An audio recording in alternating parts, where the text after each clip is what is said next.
Bismillahirrahmanirrahim. Negara Yaman sempat dibuat heboh, bahkan hebohnya sampai ke negara-negara muslim lainnya, karena negara Yaman ini dianggap membuat Ka'bah tandingan. Dengan berdalih bahwa itu adalah makam Nabi Hud alaihi salam, mereka membuat suatu ritual ibadah yang menyerupai tawaf di Ka'bah. Alhamdulillah, wassalatu wassalamu ala rasulillah, amma ba'd. Segala puji hanya milik Allah subhanahu wa ta'ala. Rabb semesta alam, salawat dan salam mudah-mudahan tercurah bagi junjungan kita Nabi Allah Nabi Muhammad sallallahu alaihi wasallam. Kaum muslimin rahimani rahimakumullah, semoga Allah subhanahu wa ta'ala memberikan kesehatan kepada kita semua, dan semoga Allah subhanahu wa ta'ala memberikan taufik dan hidayahnya, dan semoga Allah subhanahu wa ta'ala mewafatkan kita dalam keadaan husnul khatimah. Alhamdulillah, dengan izin Allah subhanahu wa ta'ala, sampai saat ini kita masih bisa melaksanakan perintah Allah subhanahu wa ta'ala dan menjauhi semua larangannya.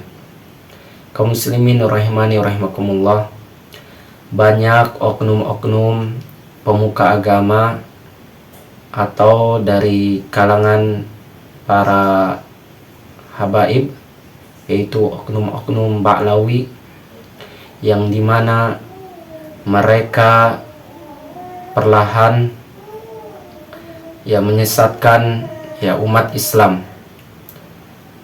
Ada pengakuan dari pelajar Indonesia bahwasanya di Yaman sana ada tandingan, yaitu tandingan Ka'bah, yang dimana mereka membangun bangunan, yaitu kuburan Nabi Hud alaihi salam, dijadikan bangunan seperti Ka'bah, yang mana orang yang datang ke sana mereka tawaf mengelilingi bangunan tersebut dengan maksud sebagai saingan Ka'bah. Tentang pencekalan Umar bin Hafid di Mekah itu bagaimana? Benar atau tidak? Itu benar adanya. Bisa dijelaskan itu. Memang Umar bin Hafid ini saya dapat cerita dari keponakannya beliau sendiri yang ada di Tarim. Itu beliau cerita kalau dia sudah di blacklist dari Saudi. Penyebabnya apa itu? Penyebabnya karena dia bikin Ka'bah tandingan untuk ditawafi itu. Ini Ka'bahnya nih. Oh, jadi memang ada itu ada yang kemudian banyak juga. Itu benar-benar terjadi. Terjadi Pak Yai. Jadi ada orang tawaf juga katanya. Ya. Usaha menyaingi Ka'bah. Ini kita nggak bikin fitnah. Iya. Itu nyata dan ini ada videonya. Nyata. Di Tarim gitu ya. Dikelilingi gitu ya. Ditawafin juga ya. Ditawafin, ini kan kuburan Yahud alaihissalam. Kuburan Mereka Nabi Hud tawafi. alaihissalam. Jadi mereka tawaf itu teman-teman, ada tempat pengawalan dan ada tempat pengakhiran. Iya. Gitu loh. Jadi kalau dia dicekal di blacklist dari Saudi, ya memang kan Arab Saudi kan melihat maslahat dan mafsadahnya orang ini. Lebih banyak mafsadahnya daripada maslahahnya. Gitu loh.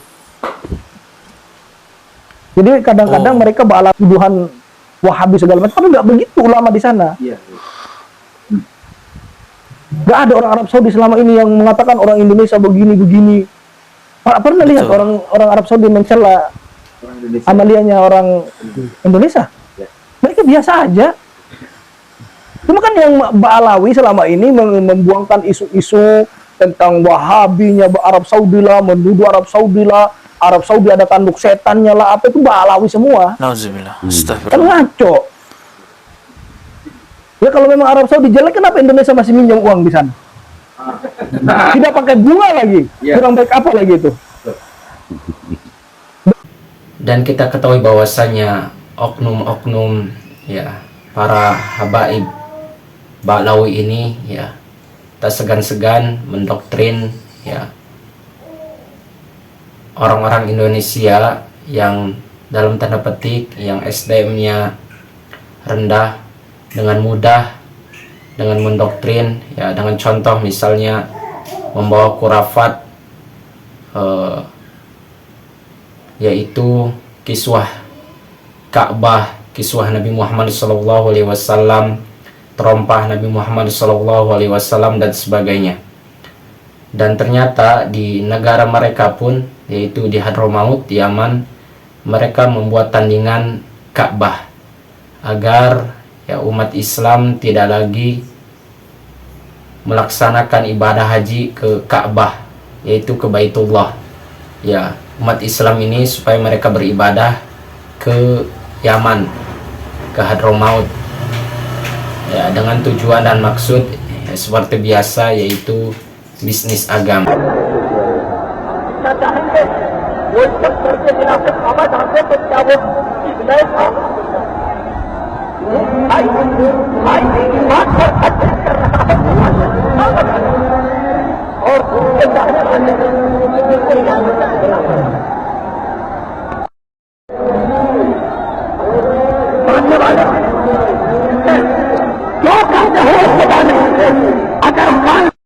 Ribuan peziarah yang datang tidak hanya dari daerah Hadramaut saja, tetapi juga para peziarah dari luar Hadramaut. Salah satu yang terbesar adalah para muhibbin dari Indonesia dan Malaysia. Salah seorang habib yang biasa memimpin ziarah ini adalah Umar bin Hafiz. Kisah membuat tandingan Ka'bah ini, kita ingat kisah Abrahah yang dimana ya dia juga membuat suatu bangunan yang megah agar orang yang beribadah ke Yaman ya, dengan tujuan dan maksud agar orang-orang tidak melaksanakan ibadah haji atau umroh ke Ka'bah. Tetapi dengan izin Allah Subhanahu wa taala ya, Abraha dengan pasukan gajahnya Allah hancur leburkan, bahkan seperti dedaunan yang dimakan ulat. Ini juga menjadi pembelajaran bagi kita. Barang siapa yang menentang ya ajaran Allah Subhanahu wa taala dan membuat suatu ajaran baru, maka ajaran tersebut ya lama-kelamaan akan binasa, bahkan akan hancur. Dan ironisnya ya, kuburan ya para nabi oleh orang-orang yang tidak bertanggung jawab, oleh orang-orang Yahudi, orang Nasrani atau kaum Sufi ini, memang tujuan mereka menjadikan kuburan nabi mereka dijadikan sebagai tempat ibadah. Padahal ya kuburan merupakan ya tempat kita untuk mengingat kematian. Allah Subhanahu wa taala ya melaknat kaum Yahudi dan Nasrani karena mereka telah menjadikan kuburan nabi mereka menjadi masjid. Rasulullah Shallallahu alaihi wasallam bersabda, la'anallahu al-yahuda wan nasara ittakhadu kubura anbiya'ihim masajida. Allah Subhanahu wa taala melaknat kaum Yahudi dan Nasrani karena mereka telah menjadikan kuburan para nabi mereka dijadikan masjid. Di dalam hadis lain, Rasulullah Shallallahu alaihi wasallam bersabda, qatalallahu al-yahuda ittakhadu kubur anbiya'ihim masajid. Allah Subhanahu wa taala akan membinasakan orang Yahudi karena mereka telah menjadikan kuburan nabi mereka sebagai masjid. Di dalam riwayat lain, laknatullah alal yahudi ittakhadu kubur anbiya'ihim masajid. Allah Subhanahu wa taala melaknat kaum Yahudi karena mereka menjadikan kuburan nabi mereka sebagai masjid. Seharusnya ibrah yang dapat kita petik dari perjalanan, yaitu Abrahah dengan pasukannya yang menjadikan Ka'bah sebagai tandingan ya ibadah yang mereka jadikan di Yaman, ini merupakan suatu pembelajaran bagi kita agar dijadikan ibrah. Dan kaum-kaum ya sufi pun ya di zaman sekarang ya hampir sama seperti kaum-kaum Syiah, menjadikan imam-imam mereka, menjadikan orang-orang besar mereka yaitu sebagai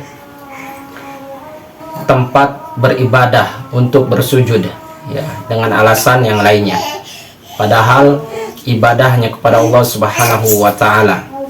Kelakuan orang Yahudi dan Nasrani dalam menyamakan bahwa menjadikan kuburan para nabi sebagai tempat ibadah ini sama persis seperti kelakuan orang Syiah dan orang-orang Sufi yang menjadikan imam-imam mereka ketika mereka meninggal maka dijadikan tempat ibadah kuburannya, bahkan diagungkan, dihiasi, ya dikasih lampu-lampu.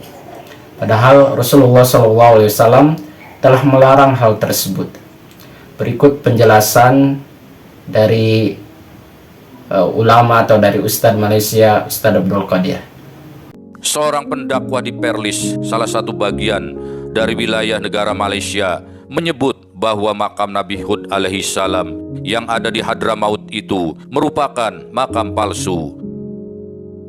Ustadz Muhammad Abdul Qadir bin Sahak yang tercatat sebagai pegawai Jabatan Mufti Negeri Perlis dalam salah satu ceramahnya yang viral di Malaysia dengan lugas menyatakan kepalsuan makam Nabi Hud tersebut. Berikut cuplikan videonya. Isu dakwaan mengatakan kubur Nabi Hud alaihi salam di Hadramaut, Yaman. Saya sebut di sini ada asar yang didakwa, asar yang ini riwayat daripada sahabat. Riwayat menceritakan perkataan sahabat. Ada asar yang didakwa daripada Ali bin Abi Talib radhiyallahu anhu tentang kubur Nabi Allah Hud di Hadramaut, Yaman. Sebab apa kita sebut pada malam ni? Kerana kita tengok perkara-perkara ini dikempen dalam negara kita ni. Jadi kalau dibiarkan, orang ramai tak tahu maklumat yang berbeza dengan apa yang dikempen. Namun asar tersebut tidak sahih seperti yang dijelaskan oleh Ahmad bin Hasan Al-Muallim dalam kitabnya Ziarah Hud alaihi salam wa ma fiha min dalalat wa munkarat. Ziarah makam Hud dan apa-apa yang berlaku padanya terdiri daripada perbuatan-perbuatan sesat dan mungkar. Ini penulis kitab tu tulis begitu. Dan berikut penjelasan dari Syekh Shalih Fauzan tentang bagaimana hukum menjadikan kuburan sebagai tempat ibadah. أحسن الله إليكم. يسأل عن الطواف حول القبور هل هي من الكفر أم لا؟